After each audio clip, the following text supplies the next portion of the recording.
Welcome to this lecture on Chapter 5, Planning for and then Recruiting Human Resources. If you take a look at the little diagram, Chapter 5 is the bridge between spaces and faces. So the previous Chapter 4 was on creating the space. We're then going to use that space information, the job description, job specifications, and job design. And then we can use that information for planning and then recruiting faces. And then we can continue on when we do Chapter 6 with actually putting the face in the space. So this is a critical chapter, and it lies just between spaces and faces. The Planning and Recruiting Practical Exercise 5 is listed in our courses syllabus at Appendix 2. And I'm just reminding you, if you want to look ahead, take a look at Appendix 2. All of your practical exercises are laid out there. But here we go. Practical Exercises 5, Supporting Information. Our supplemental textbook by Mathis and Jackson provides us by doctrine the breakout of responsibilities between the HR unit on the left and the line managers on the right. We've got two of these slides for this presentation, and here's the first one, planning responsibilities.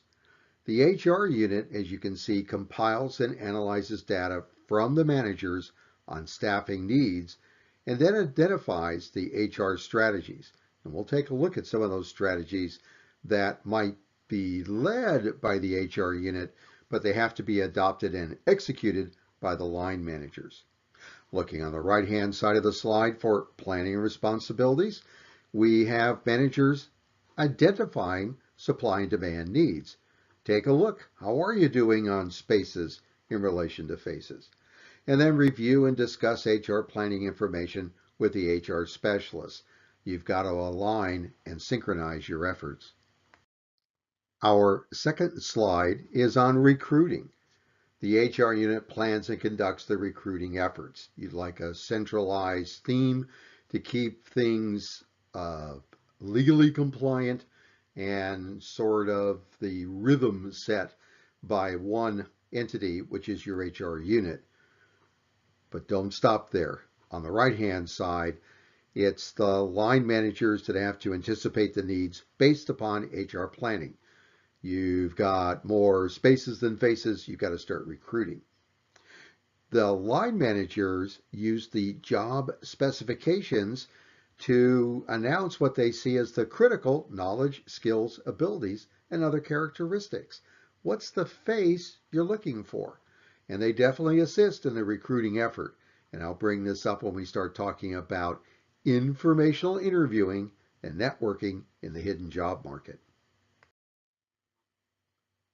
Practical Exercise 5 has 3 elements as shown on the slide. And let's begin with what professional organizations will managers network and recruit? You've heard the expression, birds of a feather flock together. Well, let's add to that. So, figure your feather and flock. You recruit them through networking in the hidden job market. Question: where do people in your focus job flock? We've got to figure a way to go to where the people with our job descriptions and job specifications are going to be. If you just want to hire from the general population, please feel free. It's time consuming and expensive, and you never know who you're going to get. You'd like something that's a little more narrow, a little more focused, and has a greater chance of actually yielding the person you're looking for. And a great place to start is that Occupational Outlook Handbook. Remember, if we go to the Bureau of Labor Statistics.gov and we look under publications, we can then find the Occupational Outlook Handbook. And in the handbook, Career field by career field is the tab that says more information. You, as the boss, will be able to have a better chance of recruiting if you know where like-type people are going to be. And flip that around for your career development. Look in the lower left. You're going to be using, through your degree work and your career fields, your professional organizations for networking and informational interviewing in the hidden job market. You're going to have your career development focus there because you can gain the certifications, contacts, and knowledge to further your career. It's also a location for potential scholarships and identifying support for your education and training. So let's take a look at what's in it for us, both as line managers and our own career development managers, through the Occupational Outlook Handbook. Of course, I'm going to start with human resource managers. In the Occupational Outlook Handbook section for HR managers, we find the More Information tab. And in there, it will list the professional organizations that cater to the HR field. Number one is the Society for Human Resource Management, or SHRM. HR professionals join the national organization and the local chapters. This is where we network for jobs. How many times have you seen in a newspaper that they're looking for a human resource manager? Well, let me kind of answer that. None. Why? Well, why would they go to the general population? You're looking for HR folks, you go to the HR folks. So you pop your vacancy announcements and you network in the hidden job market locally through the chapter and nationally if you're going to be moving to other geographic locations. Network, network, network. Don't stop. Keep looking down the list. We get our certifications for training and development from the HR Certification Institute. We then have the Global Public Management Association if you're going to be doing global HR. Next one down is another international foundation. Then we get the folks that do compensation and benefit. The American Compensation Association's website is called World at Work. Next one down are the training and development folks for talent development. And they also go global. And then you've got, of course, the actual ONET job specifications. But it's the more information contacts, career field by career field, that gives you the national and international organizations. Birds of a feather flock together. Figure out where they flock in the professional organizations. Just a hint, a word to the wise. So now we need to discuss two benefits of the Occupational Outlook Handbook. Number one is career field by career field. You can take a look at the additional information tab and look for the contacts. Just let your eyes drift down if you're going to be in the general management field or operations management. These are different organizations that you could join. The next one is, if you're a member of the organization, then you've already paid your dues, and this is where you can network and look at the job bank for free. So just for a moment now, think about it. You, the line manager, through your organizations, and you're already paying them a fee for the benefits, can do the recruiting for free. Wouldn't that be one of the critical marketing points for you in the future, is that not only am I good at the skills that solve your problems, boss, but I can help you do your recruiting for people like me for free. Another point to ponder. Another thought about recruiting is using the local workforce development center. You could go to the Department of Labor website, look for the locations near you, pull up the websites, and you've got people that will help you with your recruiting effort for free. Who would you find through workforce development? Well, of course, unemployed people, ex-offenders, veterans, people coming out of the vocational rehab programs, and people with special needs. Remember, there's work opportunity credits to be captured, and also this state service is free. How about people leaving the military service, both the service person and family members? So the Department of Defense has Military OneSource, and you can go searching in databases for qualified folks leaving the military service, and it's free. Don't forget that colleges and universities have career centers. The St. Ambrose Career Center maintains the B Connection, and it's one of the services online and face-to-face.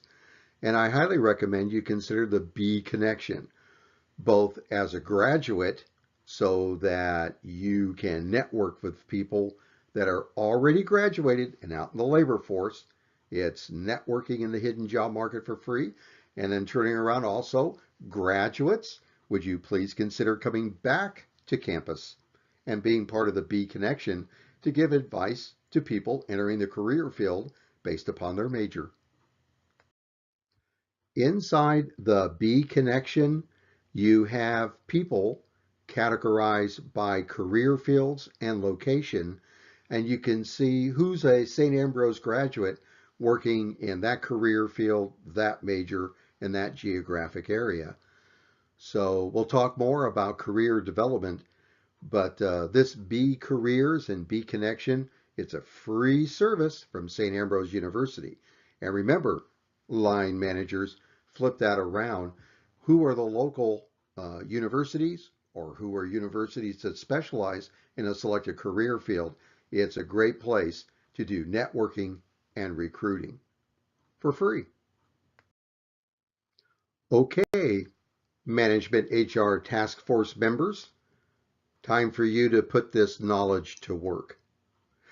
With what professional organizations will you managers network and recruit for your focused job? Given your focused job, where would birds of that feather flock together? Where are you going to find them, and where are you going to recruit, either face-to-face or electronically? And I'd like you to come up with at least one or two professional organizations, private sector, government, that would cater to your needs. Oh, and it doesn't cost the organization anything. Over to you. The second practical exercise number 5 task deals with HR planning. What top 5 methods would you use to balance spaces and faces for both current and future needs?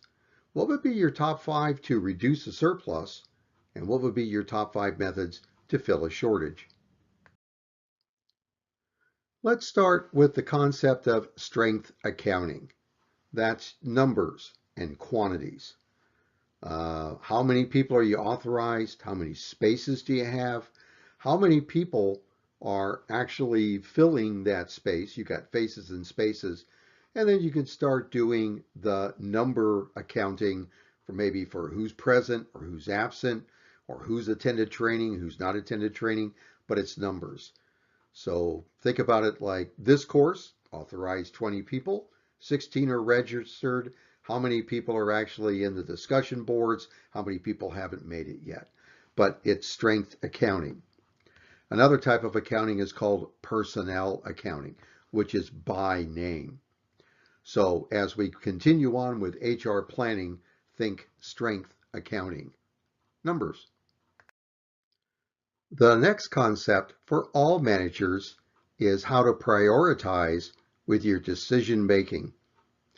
You've got 3 factors to consider in a decision: good, fast, and cheap.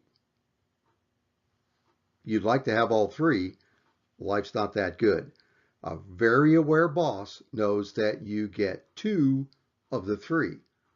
So of the 3, good, fast, cheap, which 2 do you want? Because if it's good and fast, it isn't cheap. If it's good and cheap, it isn't fast. And If it's fast and cheap, it isn't good. So what's your management recommendation? What's your management decision is as you prioritize your resources, which of the three do you want? Because you only get two. Good, fast, cheap. Okay, boss. Of those three, which two do you select? Now that we understand the prioritization of two of the three, good, fast, and cheap, let's take a look at our textbook, page 135, table 5.2 on HR strategies for addressing labor shortages and surpluses. So we have a pain meter and it's running right now as we start working through our decisions internal to the organization. On the right at the top, we're looking at options for reducing a surplus. Notice that we've got the fast component. Downsizing is fast, and as we run down the list, a hiring freeze is slower and retraining is slower yet. So there's the fast component. On the far right is amount of suffering. That's the reason for the pain meter. And I'm going to translate that to cheap. Downsizing is not cheap. There's a lot of emotional toll in letting people go. So you work your way down. Well, it's not as expensive. It's cheaper to do transfers and work sharing. And then it's a little cheaper if I can do a hiring freeze or early retirement of my retirees. So the pain meter you're looking at is trying to balance out now how fast is it and how cheap is it. You get the parallel? Let's go to the bottom right. Options for avoiding a shortage. Well, we're taking a look again. Speed is going to be how fast. And then the ability to change later can be translated to how cheap. Overtime is a fast way to fill a gap, but it is ability to change later is very high. So it's relatively inexpensive, just day by day, how many people can work overtime. Go to the bottom on technological innovation. It's slow because you got to build the software, you got to train people, you got to implement it, you got to get used to it. Does it really work? And the ability to change later, well, it's actually kind of expensive because if something's not right, then you got to go back into the coding, go back into the training, and so on. So in reality, when you're looking at table 5.2, what you're looking at is the fast and cheap components of HR. The first is reducing a surplus, and the second one is avoiding a shortage. Hey, you're pretty smart with this. Congratulations. Let's continue this thought of good, fast, and cheap and use figure 5.3 on page 147 when we're looking at external recruiting. So we're looking at percentage of employees hired, what's working, what's good, and then we're trying to take a look at, okay, if it's good, is it also, what other component? Is it cheap or fast? So I'm going to set aside recruiting. You want to spend your time, so it's not fast. What we're trying to balance then is it good and cheap. Now, when we look at the chart, take a look at it not only as a line manager or as a recruiter, but also come around as a career developer and a job searcher. So let's take a look on the right, and we're looking for the biggest line is what yields the best and most results. And the very top line is referrals. The informational interviewing and networking in the hidden job market where you're finding people where they flock and people find you because they know that people of that feather flock in your organization is professionals know other professionals through schools, through professional organizations, through people that serves as go-betweens or informational interview hubs, referrals. And it's very inexpensive because people know people. Then it gets into these electronic job boards. and the company website is electronically there. Then it starts getting less and less. Recruiter initiated contacts. Remember, recruiters work either for a flat fee or a percentage of the initial hiring costs. College recruiting, the career centers, then rehiring former employees. Hey, they're really good, and re-recruit them back in. And that includes your retirees. Social media, just letting people know. Third-party recruiters, again, you're getting towards general population. Print ads, hiring temporaries, try before you buy. Career fairs, walk-ins, and other sources. Well, what I'm trying to argue you into is these professional organizations and networking in the hidden job market yields low-cost, high-quality recruits. Another point to ponder. Figure 5.3. So for practical exercise 5B, you're going to need this chart. Let's start in the upper left, just that little joke about, hey, how many sides does a circle have? 2, inside and outside. So we're going to start internally, and then we'll go external. The 2 boxes you see in the left and center are internal options you have in HR planning. On the left in red is reducing a surplus. And remember that downsizing has the most emotional toll. It's not cheap. This is also where you'll pick up probably the most lawsuits. In the center in green are the actions for addressing a shortfall. And all of these are internal until you get to the bottom line, and then you go external. And I'll use the chart we just saw last. Remember, the number one recruitment source is direct applicants and referrals through networking in the hidden job market in whatever type of professional organizations and referral system you can develop career field by career field. Wow. So take a look for the HR planning. You're looking at reducing a surplus on the left, and then the center and the right are for addressing a shortfall internally and externally. Before we lose that thought, the reducing a surplus is going to come up again in chapter 10 when we deal in separations. And in the near future, we're going to get into hiring. So we're going to be addressing a shortfall, and that's going to involve some interviewing, selecting, and then placing. Well, back on task. Task 5B is recommend your top 5 options for downsizing and your top 5 options for upsizing. And what you select is going to tell me a lot about your organization's corporate culture. If you really don't care too much about your HR and you just see people as a resource to be moved around, then fine, downsizing might work. If you value your human resources, you might be picking something that's maybe a little slower, a little less expensive. When we're getting ready to upsize, will you take care of your internal recruit capabilities first and then go external? Or are you just going to pop a one ad automatically? So we're going to learn about your corporate culture by what you recommend as your top 5 options for downsizing and your top 5 options for upsizing. So here you go. When you get to your template slides or you decide to build your own, what will you do for HR planning for reducing a surplus and filling your shortages? If we're going to do recruiting, addressing an HR shortage, then we're going to be working with either an internal or external vacancy announcement or one ad, and that's task 5C. You can do some research on what do want ads look like, whether it's an internal announcement, an external announcement.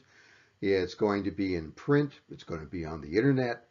Take a look at such websites as Indeed or Monster. Take a look at local one ads, whether it's the newspaper, online, or the actual paper itself. The federal government does its hiring at USA Jobs, and you see the website there. So do some research. What do want ads look like?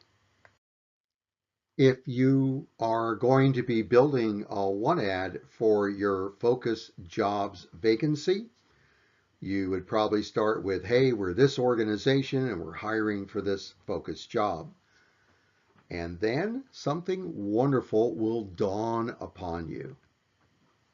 You're going to use what you developed for Chapter 4's job description, specification, and job design.